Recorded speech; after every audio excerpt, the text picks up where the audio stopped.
All right, with that, it is 2:05 and we are going to get started. So I just want to thank you all for joining us this afternoon for our re-presentation of our CoSN Annual Conference presentation presented virtually. The guide to launching a generative AI pilot program for students. So we're really excited that you were able to take time to be able to join us. We did put the link to the slides in the chat for everyone. We did build in some interactives throughout this to be able to get a gauge of where you are in your process and some of the conversations that you're having. So feel free to use that chat at any time to be able to engage with us as we're speaking about, our journey of where we are of working with one of our school districts around introducing generative AI to students in our thoughtful process of that. And hopefully you'll learn something from our journey and something, we're continuously learning from as well. So we're going to get right into introductions here. So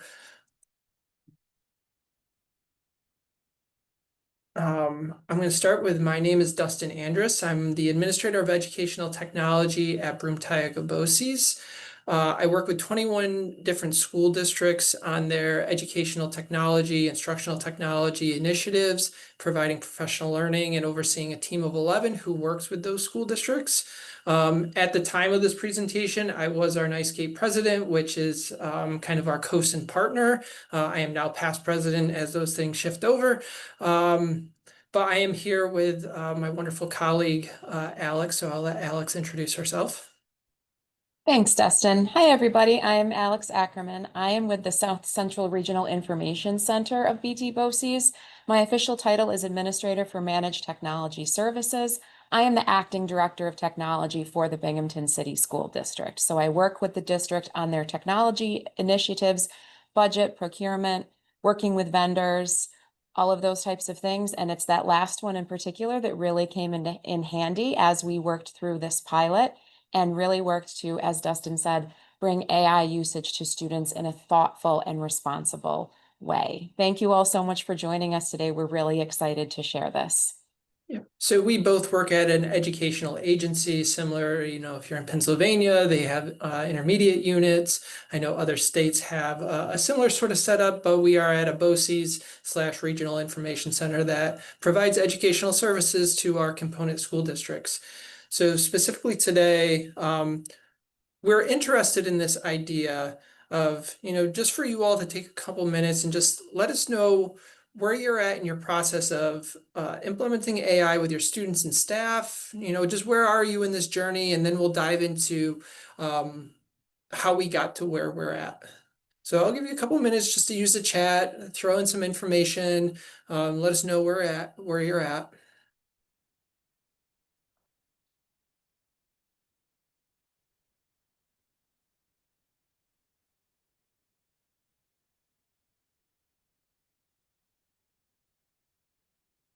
Most notably when, as we were presenting this live at CoSN, we heard from districts and people in the room that they were really all over the place. They were at the beginning phases of, maybe they were having conversations at the administrative level. Maybe there was like one or two teachers who were dabbling and learning about AI.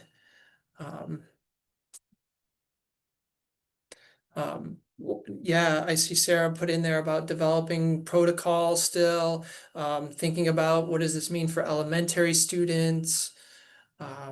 These are all the places in which we saw conversations in the room. And, with AI, it's really kind of this idea of like, what is the systematic process a district can work through to try to implement AI systems, either with staff or students. And, the room's really all over the place. And I think people still are all over the place. And one thing to remember probably throughout this whole process is that in 5 to 10 years, nobody is going to look back and said they got it right. There's going to be so many things that we did. We were like, wow, we could have done that better, or we didn't think about that. even thinking about one-to-one initiatives, social media, all those things we look back and we're like, wow, we could have done, we didn't get that right. And AI is going to be one of those things as well. The best thing that we can do is be thoughtful in our process and really think about, how do we mitigate the least amount of harm and try to maximize what we think is the most potential we can have for students.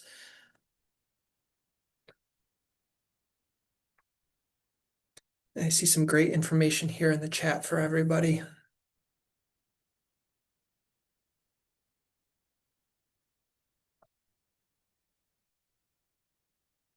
I very much appreciate the focus so far from our participants on establishing protocols and guidelines and district policy, because I think that if you don't start there, then your initiative is going to be even more all over the place than some of what we're seeing already. And that is such a great place to really organize thoughtfully your community around AI usage, whether it's with faculty and staff or with students. Yeah, it's a great point, Alex. And we're going to touch upon those things a little further here in the presentation of how we worked with our one school district. Binghamton City School District is the school district that we are highlighting. We are located in the southern central part of New York. So if people are wondering where we're at, we're in New York State, about 3 hours north of New York City. So, a lot of times people, we say we're from New York and they're like, oh, New York City. We're from kind of where New York meets Pennsylvania, right at the flat part. We're right there. Okay, so we're going to dive into this and really take us back to thinking about where this all came from. So in 2022, November 2022, ChatGPT was released. And what really happened in the education world was this feeling of VUCA, which is a leadership framework and term that that I've used for a while, but it's not. I don't know if it's highly recognized in the community of education, but it really comes from the business world and comes from the military world. And this is what happens when you have things that are volatile, uncertainty, complexity, ambiguity, right? So it creates this uneasy feeling in the environment in which people work. And we're still feeling that with AI a little bit. For people who are grappling and wrestling with these things. And the way that we combat these feelings of VUCA is through vision and understanding, clarity, and agility. So being able to make sure that the people that we serve, so I serve 21 school districts, right? AI came out and people are just like freaking out. Like, what does this mean? It was important for me and my team to really develop, like, we have a plan for you all. Okay, our school leaders, we wanted to make sure like, hey, you can calm down, you can relax. We have a plan for you all, and I'm going to kind of walk you through what we came up with. So what we came up with here is this is our AI professional learning progression. So myself and my wonderful members on my team, we put our heads together and we said, okay, what's going to be a logical stepping process of trying to get opportunities for students to engage with AI responsibly. So we started with what do teachers need to know how to do? Okay, they need to, step one, they need to be able to explain what AI is and how it works. Okay. And then we can move into part two, which is really how can teachers utilize AI to help them professionally? Okay. And once we have step one and step two, we really focus on step three of like, how do we educate students about AI? Not using AI, but all the things around AI. Some of those things that we use here, we have our New York State Computer Science Digital Fluency Standards linked here in the slides. So we did a lot of diving into those and said, okay, here are some clear ways in which we can start teaching students about AI, whether it's cybersecurity, all the safety things that go along with it, how to use it as a learner. Okay. And we also have this scope and sequence that was developed by some of our members of around our state, from the library systems. This is a K-12 scope and sequence of how to implement AI with students and what are some of those benchmarks we should be seeing and things that kids can do. Okay, so we link those in there for you all to be able to look at as well. Okay. And lastly, we really wanted teachers to be able to get to the point where they're designing opportunities for students to engage with AI responsibly. And that's really what we're focusing on today of like how did we get to that part of working with these teachers at Binghamton City School District to provide those opportunities for their high school students. Okay. But when we developed this really goes back to that idea of VUCA of like everybody was kind of panicking, and we were able to reach out to our school district and say, hey, this is our plan. And it kind of calmed everybody down and said, oh, okay, our service agency, they're on top of this, they're aware of this, they have a plan moving forward for this. For us, we feel like we're in good hands. So it kind of brings down that uncertainty, the ambiguity, the volatility. So if you're in a school district as a leader and people are freaking out, this is really a great way to be able to say, like, hey, we have a plan. Everybody can calm down. We got this. We're going to move through it. It's agile to where we can move some things around. Our big thing of working with our school districts is really making sure that we're not just focusing on 2 and going right to 4. That's what a lot of leaders like to do, and we have to walk them back and say, no, it's really important for your teachers to understand how this stuff works at a minimum level, but also more importantly, it's really important to teach kids about the ins and outs of AI and all the things that surround it before we jump into this step 4. Okay, so it's really a lot of work for us to pull leaders back to say, we can't just do 2 and 4. We have to do the step 3. As we're going into that, Alex is going to kind of take over here and talk about, what Binghamton did as their first steps of getting their AI task force up and going. Thanks, Dustin. So one of the first initiatives that I actually took on as Director of Tech for Binghamton City when I joined in the summer of 2023 was this initiative. I can remember very clearly taking a Zoom call with the principal at BHS that August before I really even had my feet under me in this position and talking about AI and how much he was really getting into it, how much we needed to start preparing our building and our students for this shift that Dustin was just addressing, and his really exciting ideas around how we're going to do that. So one of the ways we did that at Binghamton High School was we formed an AI task force. And this task force was made up of technology coaches from Dustin's organization. It was made up of administrators, including myself and Kevin Richmond, the principal, and like-minded teachers who were tech leaders in the building. And we really wanted to work with this group in a focused way to discover the best methods for implementing generative AI with adults. Again, going back to what Dustin explained with the progression, we wanted to focus on the faculty and staff. We knew that they would need to know how it works, know how to explain it, and really be able to use it as an assistant to help themselves before we wanted them using it with students. So some of the strategies we did for this is we exposed our task force members to different types of generative AI platforms. We spent a lot of our initial meetings just saying, hey, what are people using and what is this stuff for? Kyle Verspor is the ed tech coach that works under Dustin that was very involved with this. He attended all of these meetings along with the rest of us. He brought his knowledge. He kept continuing to bring us back to that progression to make sure we were always keeping it in mind. And we really worked through some early adoption practices with these things. We encourage the use of these platforms amongst our group. And then as we started to get into that school year, so that again, this is the 2023-24 school year, we started to slowly introduce the rest of the staff and have our task force members serve as those liaison and trainers for those staff members. As we said at the beginning of this, and as some of our participants mentioned in the chat, it's really important to have some kind of academic policy, district policy, board policy around AI usage as you're heading into this. So some highlights of this, and the way that Binghamton High School approached this, they just took their existing academic policy and added in a lot of what you see on the screen here. So they didn't try to kind of recreate the wheel.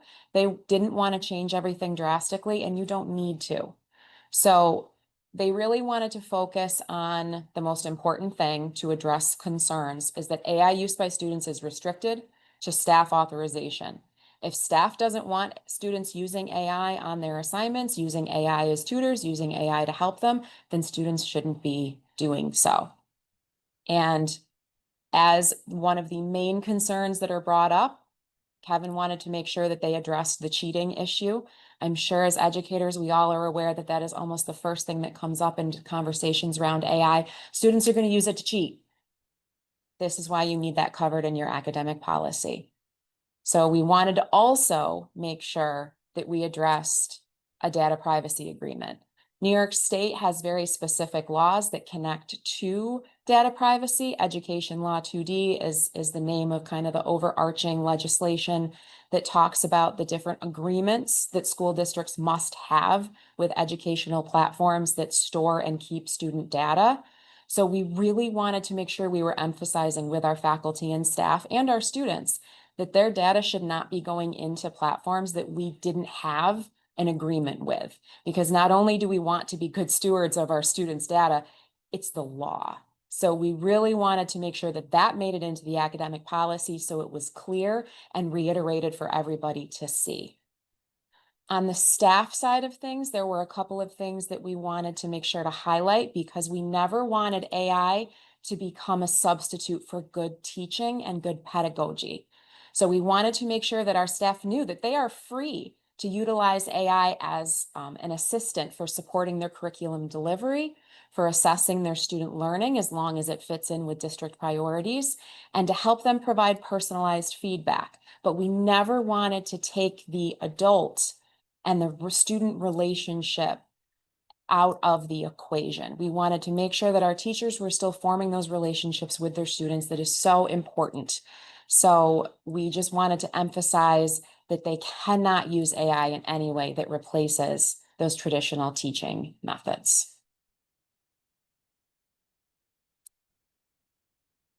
About midway through the year, once we had our feet under us with the AI task force, we had an AI faculty meeting. And this was a really excellent experience that the entire faculty and staff of Binghamton High School got to participate in. So Dustin was there, Kyle was there, I was there, our liaisons were there, and we did a faculty meeting that was round robin. So we didn't put extra things on people's plates. We didn't create this extra meeting time. We used a meeting that was already established because one of the most important things when you're introducing something new is to do it in a thoughtful way. And you want to give people time to explore what you are giving them. That was one of the most important pieces and one of the best feedback that we got was that as we hosted these 2 half-hour sessions on our AI platforms, teachers got to look at the sessions ahead of time and sign up for which AI platforms they wanted to explore. We made sure our presenters had this built-in time for teachers to play. This is brand new. Like Dustin said, there's a lot of confusion and fear and just feelings of insecurity around this. So we really wanted to make sure that our teachers had time to play and time to see the benefits of using AI as an assistant. Some of the platforms we covered throughout that afternoon, Magic School, ChatGPT, Goblin, Chat PDF, Microsoft Copilot, Canva, and Edpuzzle.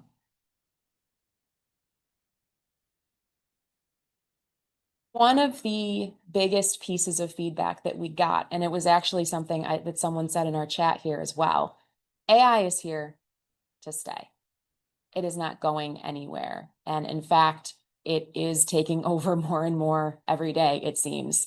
I was just on Microsoft Copilot this morning and noticed that as I was interacting with it, it was seemingly becoming even more human. When I put in my first prompt this morning, it greeted me with my name and a good morning. And I was like, wow, that did not do that the last time I used it. So we are seeing updates to these platforms all the time.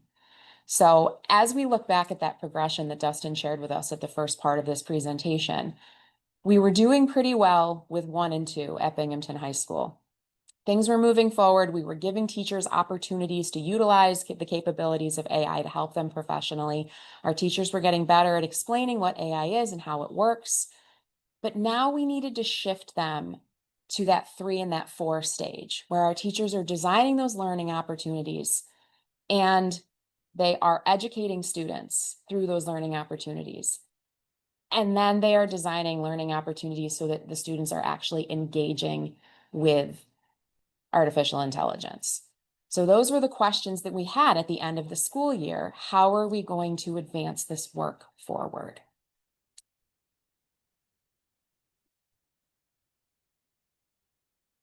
We decided that in order to be able to do this, we would have to work with a platform that we could trust. So for New York State, again, compliance, we knew it had to stick with EdLaw 2D. We wanted a company that was known in the ed tech scape.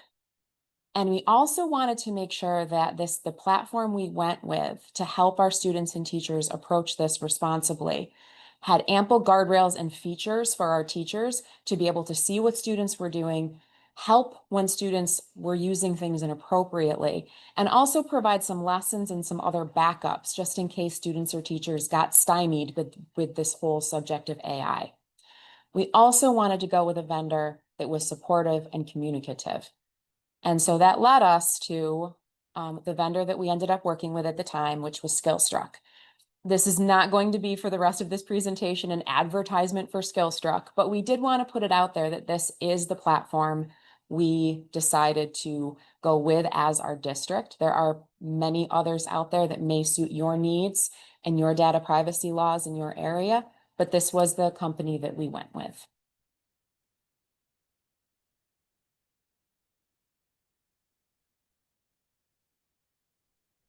As we move into the next section, we're kind of just interested in, what are the conversation topics that are being had at the district level? So at the cabinet level, what are the current leadership level conversations that are happening? So we want to just take a couple minutes, put them in the chat, and we're gonna go into the next part of really thinking about, what did the boots on the ground kind of work look like in developing this AI pilot for Binghamton City School District. So, I have the trusted honor of presenting one of my people's work, Kyle Verspor. He asked me if he was not available to present at the conference and or today. So he's trusting me with his work. So I'm going to be able to give a synopsis and an overview, but just know that Kyle Verspor is the kind of the brains behind all this and does a lot of the heavy lifting in the district, working with the teachers around this. And he's, doing a wonderful job leading this stuff. So I'm really honored to be able to present his work. Okay. So in designing an AI pilot, what they really kind of focused on first was developing the pilot outcomes. Like, what do we want the teachers to be able to do? What do we want the students to be able to do at the end of this? So they got together, they said, okay, this is what I want this is what we want the teachers to be able to do. This is what the students are wanting to do. A big part of this is that the high school principal at Binghamton City School District is a huge advocate for AI. So the building level leadership behind this is a huge motivator. He's highly involved. He opens kind of like breaks down some hurdles for the team to work through. He's a champion of kind of the program and being thoughtful. And, even though he's all gung ho on it, he will stop and listen to say like, hey, maybe I need to slow down a little bit. So, the high school principal does a great job in being a champion of this program. And as we know with any initiative, that if you don't have that building level leadership buy-in, it's real tough to get initiatives up and going. So what they developed is this kind of like a generate interest to get some people involved in the program. So I think they really got 10 teachers involved in this program from the start. Some were on the AI task force that Alex had mentioned earlier. Some were some other teachers in some other content areas that had shown interest in being a part of the pilot. And really, this pilot was just for 9th through 12th grade teachers. We're not any sort of advocates for generative AI systems being rolled out to students who are 13 and younger. Just because of some recommendations of platforms, we don't know the cognitive impact on learning and the brain of these platforms, other than what we're seeing coming up out of research now, which we will talk about later. But they outlined the expectations for summer professional learning. There's going to be bi-monthly meetings. There are coaching sessions that Kyle goes in and meets with those 10 teachers bi-monthly to really focus on what are the AI lessons being developed. And then there is some further data that's being collected throughout this whole pilot to be able to reflect on, which we will show you that data later. Okay. So a part of this was a 3-day professional learning series during the summer. So the first day was really about setting the stage of reviewing the goals and the purpose, looking through that AI sequence of professional learning that we showed earlier, making huge connections to the computer science and digital fluency standards of being able to say like, oh, this is where AI ties to this, and really grounding it back in instruction. So we use the Triple E framework developed by Dr. Liz Kolb out of Michigan University to ground all of our instructional technology, educational technology, application, and instruction conversations. Out of that, my team on the side had kind of done the skills analysis for students about like what are the skills that students need to really focus on to be successful with interacting with AI.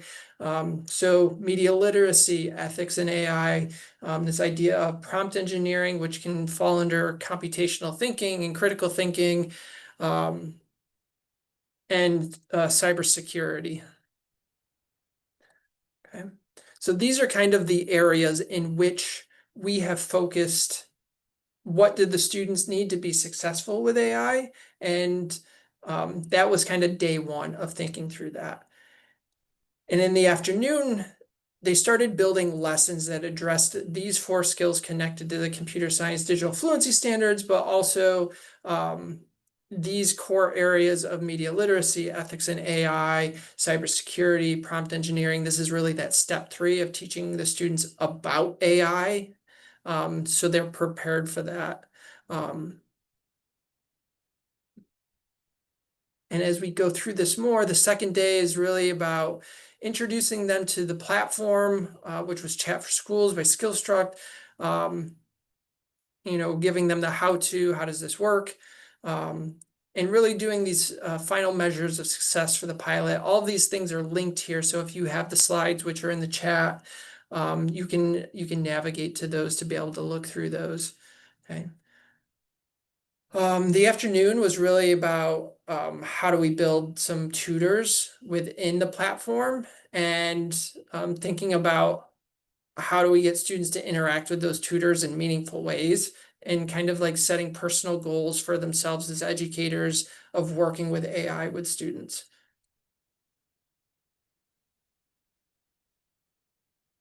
Okay.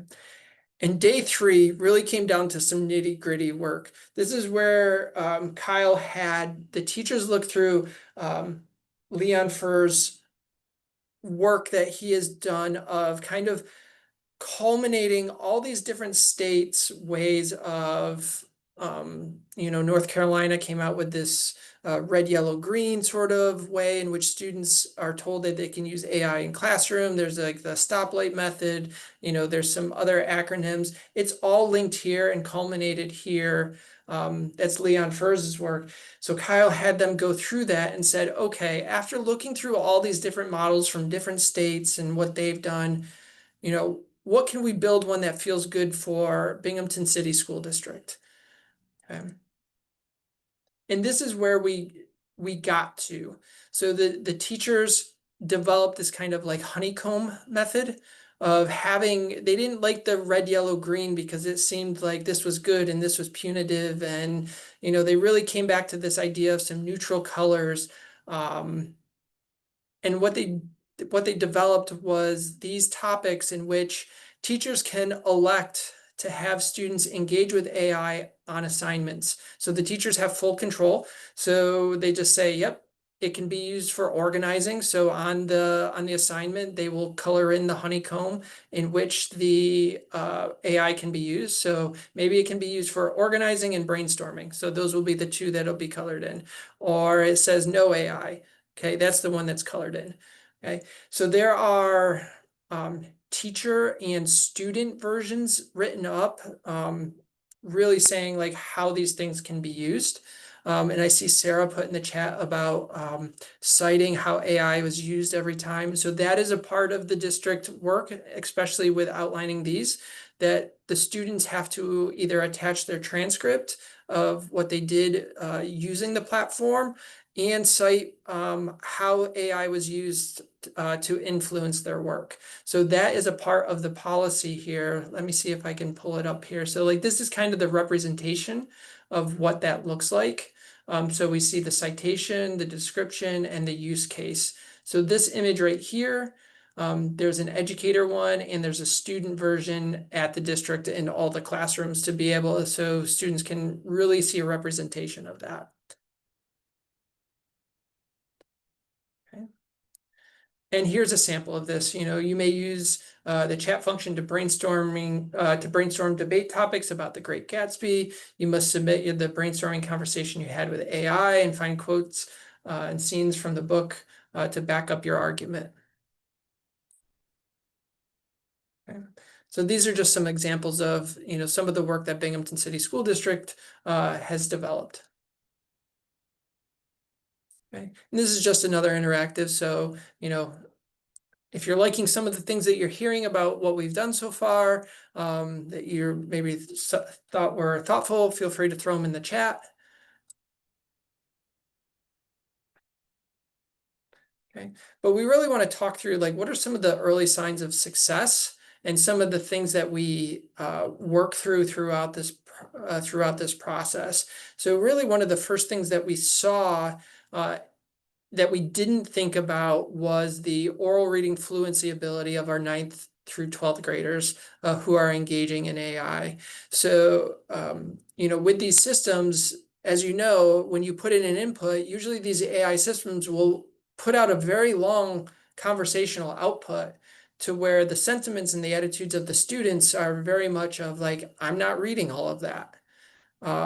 There is some reading fatigue and durability skills around reading that students need to work on. So we thought, okay, some things that we should really test are the oral reading fluency data of students. So we collected that data with the hopes of really seeing where are the students learning or landing with their ability to read at these levels. Okay, so we were able to go and collect that data. And our hope over the course of the year is that we were able to, with the exposure to AI and the ability to have more opportunities to read text, that their oral reading fluency scores would increase by the end of the year. I'm not sure if that data was collected. I know I see some of the beginning and the middle of the pilot. I'm sure that by the end of the year, when things get crazy, the ability to go in and do oral reading fluency exams for all of these students kind of caught up with the teachers. Okay. But that is something that we learned throughout this process is that if you're going to have students engage with generative AI systems, you have to take accountability of the students' ability to read and their literacy abilities throughout this. And do you want it to have it? Do you want it to have it read at a higher level for students to give them exposure to more difficult words? Or do you want them constantly pulling it down to an elementary level where they're never going to be challenged by what they're reading? So those are things that districts should talk about from an instructional level. But it was something that we did find interesting. We did put out teacher sentiment surveys towards, which you will see here, they're all linked here, towards using AI. And we did student sentiment surveys as well of how the students were interacting with AI and how they felt about it. So these are our questions. for the teachers. Okay. We have the student survey results here about just asking them about their experiences of working with the program and working with AI in general. Do you feel more confident in your learning since using an AI tutoring platform? How does that compare to traditional tutoring methods? Okay, so we see the data here. Okay, so we see the sentiment is about the same compared to traditional. Do you feel more confident since using the AI tutoring program? We see some numbers here and higher numbers here in the blue, which is not at all. Okay.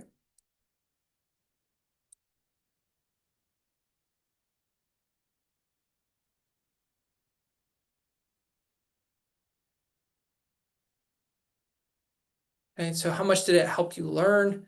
Okay. Thinking of a recent experience, how much did it help you learn? Okay, so these are we did multiples to get 2 data points throughout this pilot. Okay, so you can see the change in the data here. Okay. And throughout some of this data that we saw, it brought Kyle back to the idea of like, why are some of these things not changing? And it brought him back to engaging, like following up even more with the teachers to remind them that like, hey, you have these systems to use.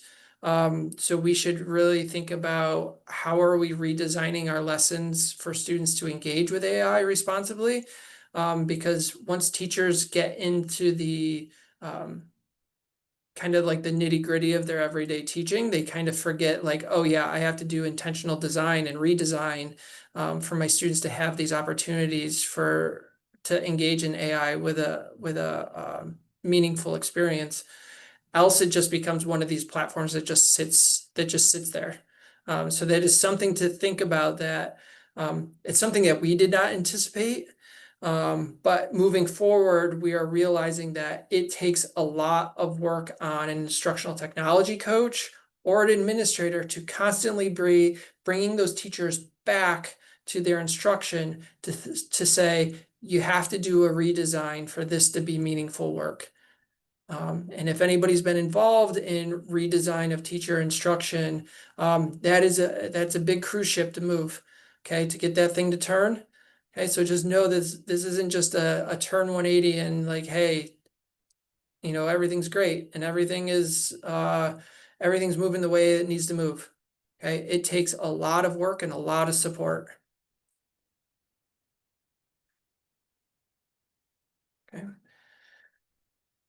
So where we've really seen some growth with AI is in the world language classroom. So we do have a teacher who developed over, I think it's like over 50 scenarios for students to pair up, and then they put in a number into the AI system, and the AI system generates an opportunity for the students to be able to engage, to talk with it and each other in the target language. So if it's Spanish, the students will speak Spanish into the system, or they'll speak Spanish with each other about the prompts that it's generating. So when they put in the number, it will develop a scenario just to kick off the engagement piece. So that's a really big success that we've seen with AI systems, especially in the world language area. Let me move forward here. Okay, so one of the big things that we focus on, and knowing that, and this is coming out of, even thinking about Sam Altman, thinking about Chat GPT 5.0 that's going to be coming out. They're building in guardrails into 5.0, even to put in kind of like Netflix does of like, hey, you've been watching this many episodes, like, are you still there?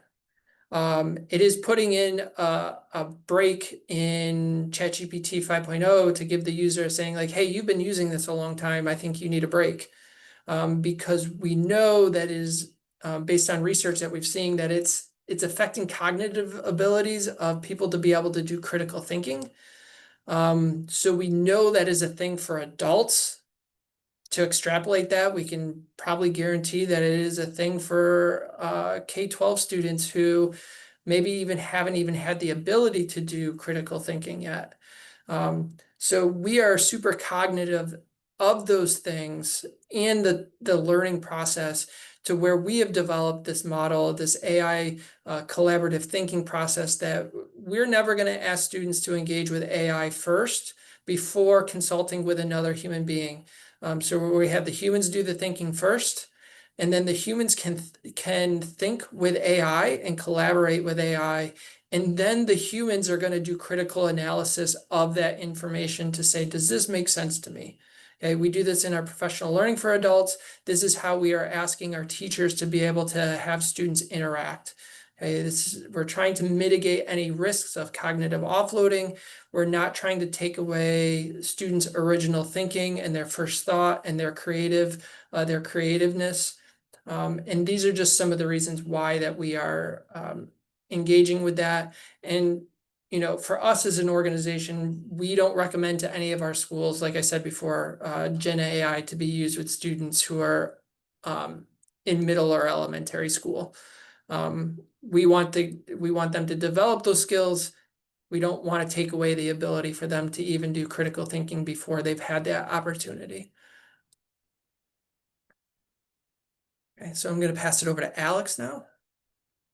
So just thinking about a couple of the points that Dustin went over, when you think about that language example that he talked about, and then the human and collaborative thinking process he just showed you all, one of the benefits of this with that language example is that the students were working in pairs. And so when they would select whatever language scenario that the number went with, they would get the language scenario, and then they would talk with their partner about what they could say. So you aren't losing that collaboration, which is a big part of New York State's computer digital fluency standards, and you're not losing that human element. The students aren't interacting with the AI by themselves, and they're still getting some of those critical thinking language skills because they're bouncing their ideas off of another human before inputting it into AI. So it was great to see that in action with our students with that specific example. One of the things that we found as we went through this was that the tutors were actually becoming much more valuable to the district than just the regular chatbot. The platform we chose had two different options. And honestly, I would suggest that as you're looking at platforms, you keep that ability to have a tutor for your students in mind, because Binghamton High School struggles, as many high schools do in the United States right now, and I'm sure globally, with attendance. It's really hard to get kids caught up after they've missed a couple of days. And so those tutors can be something that can help with that. And that was one of the ways you'll see on this screen here, working with our algebra teachers in particular to help students with what they have been missing. And so as we talked about and as our program evolved throughout the year, we really started using different aspects of the platform that we didn't think about originally. As we started adding teachers to the program, we realized that we needed to streamline some of the onboarding. Our original pilot members got 3 days of summer professional development. That got harder and harder to replicate as the year went on. So we really kind of moved things down to the onboarding conversation that you see here. We shared some very specific pieces, and then we used the other pilot members as ways of helping to onboard people a little bit more quickly. We really tried to stick to like world languages. If we were onboarding more people into the program, we stuck with people that subject areas that we already had so that people could pair up and work together. We always made sure to share that classroom guide for AI. We created copies. We posted them in pilot members' classrooms. We had extras as we added new people on. And as we're looking towards the upcoming school year, we are going to go from what we started with was about 8 to 10 teachers. We added on 6 more, and each of them had a section or 2 because we were really curious about how the data would reflect the sections that were using the platform versus the sections that weren't, and how the students were feeling. So we went from that level to this upcoming fall, we're going to have over 100 sections utilizing this program. And every teacher at Binghamton High School is going to have their own license and going to be encouraged to use it. We're going to kick off the year at the first faculty meeting with teachers being able to get into it, those who haven't been in the pilot, and those who have been in the pilot are going to help guide those who haven't. So we're really looking forward to getting everybody in. As many generative AI for education platforms have, there are a lot of tools within it that teachers can use to help them have that virtual assistant, writing emails, writing letters of recommendation, helping with picking the correct standards to go with a lesson, etc. So we're really excited to get teachers into it and using it more, thinking about wanting that to be our first step, and then expanding our pilot out, keeping in mind that we do need to more quickly onboard people. So we're going to try to stick with expanding what we've already started with so that we can make sure that nobody gets left behind and that that continual thoughtful process does not get abandoned as we go throughout our year.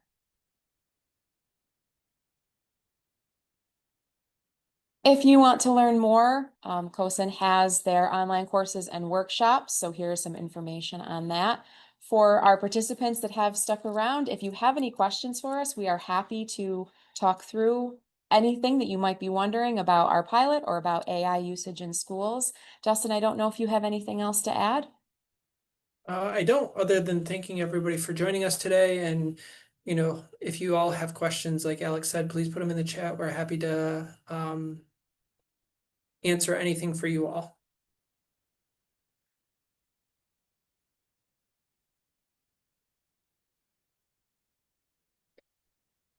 And with that said, it looks like there's not any questions. So thanks for joining us today.